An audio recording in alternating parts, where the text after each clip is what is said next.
Prova. Prova.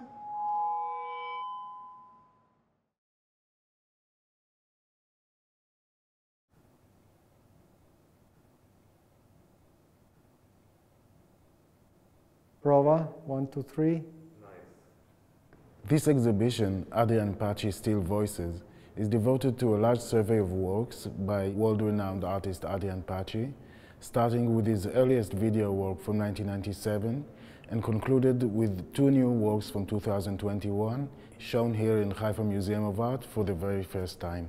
Adrian Paci's works are highly textual. They depend on historical events, on written narratives, and on read and recited texts.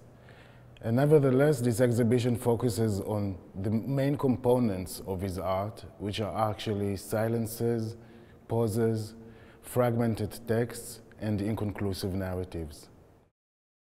My relation with art started when I was very little.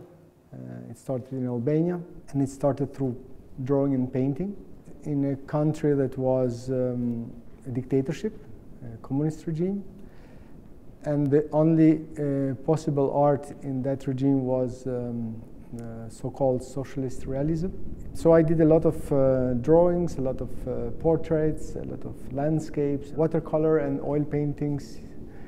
And after the collapse of the regime, I started experimenting, but the experimentation in that period was expressionism or abstract expressionism somehow.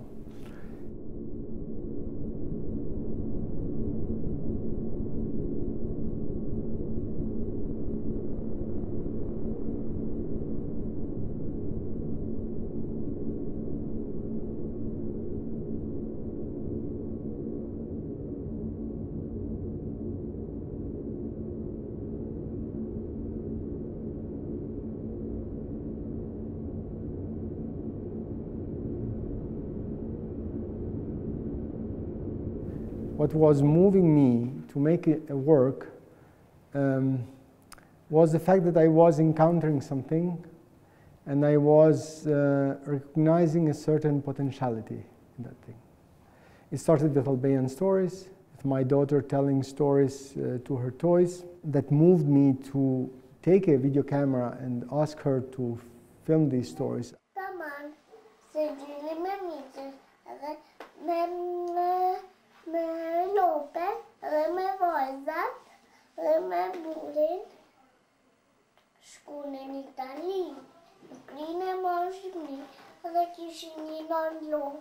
Here we have different works.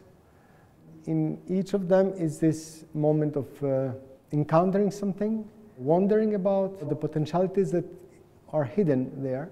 It's like a tension, it's a contradiction, it's something missing. And it's that moment that moves me to explore more. And in that moment, the imagination process of fictional building, is activated. And so the art plays its role. Bagno, 22 giugno 1945. Carissimo marito Igino, vengo a farti queste 2 righe di lettera per dirti che noi qui stiamo tutti bene per grazia di Dio e Maria. Non possiamo desiderare meglio. E così speriamo che sia di voi, caro marito. Dunque, caro marito, io dal mese di febbraio a oggi sono ricevute 3 lettere. Ora sono 5 mesi senza ricevere più posta da voi. Io non so se è colpa tua se tu non scrivi o colpa della posta, ma io credo che è colpa tua, che se fosse scritto, che a quanto uno scriva, non arriva.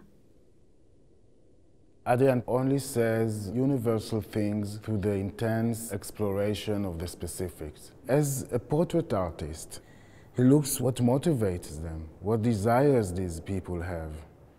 And many times these desires and these traumas are universal to all of us.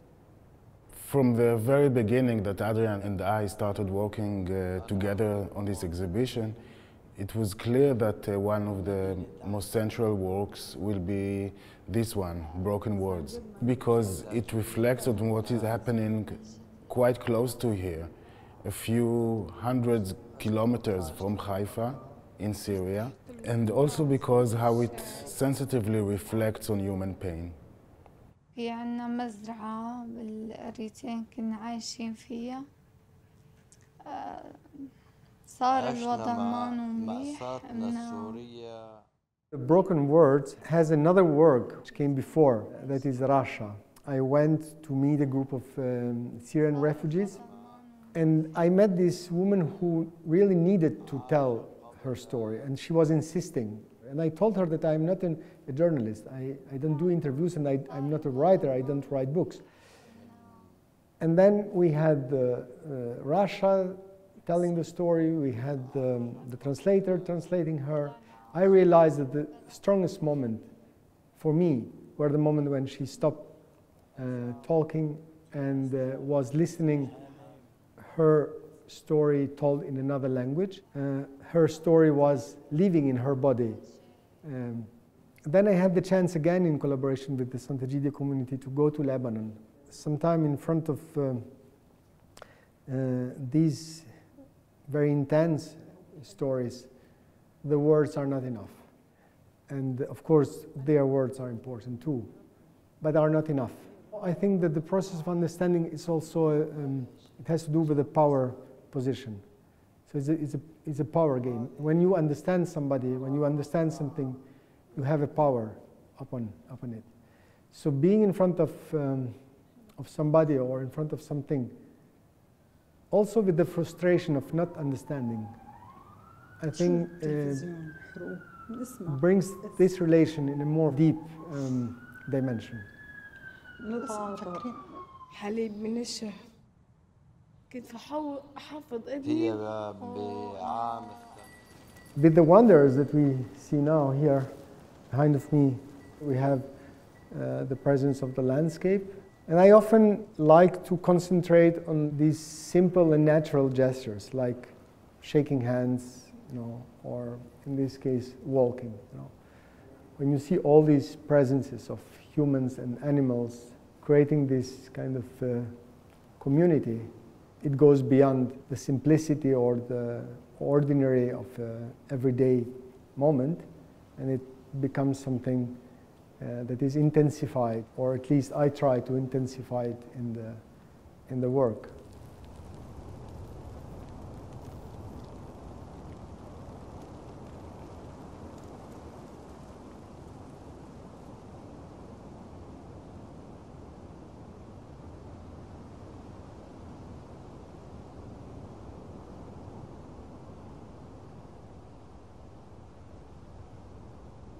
There is a question: is there any truth in this?